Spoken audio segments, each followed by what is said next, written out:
Hello friends, আজ আমি জানাবো আপনাদেরকে হার্ড ডিস্ক ড্রাইভ সম্পর্কে। হার্ড ডিস্ক কী? হার্ড ডিস্ক বা হার্ড ড্রাইভ বা ফিক্সড ড্রাইভ হলো ডাটা সংরক্ষণের যন্ত্র যা তথ্য জমা এবং পরবর্তী সময়ে পড়ার জন্য ব্যবহৃত হয়। হার্ড ডিস্কে সমকেন্দ্রিক একাধিক চাকি থাকে, একে প্লেটার্স বলে। এগুলো চৌম্বকীয় ধাতু দিয়ে আচ্ছাদিত থাকে।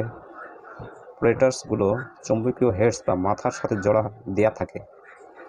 এগুলোর সাথে আরেকটি সক্রিয় অ্যাকচুয়েটর আর্ম বা হাত থাকে।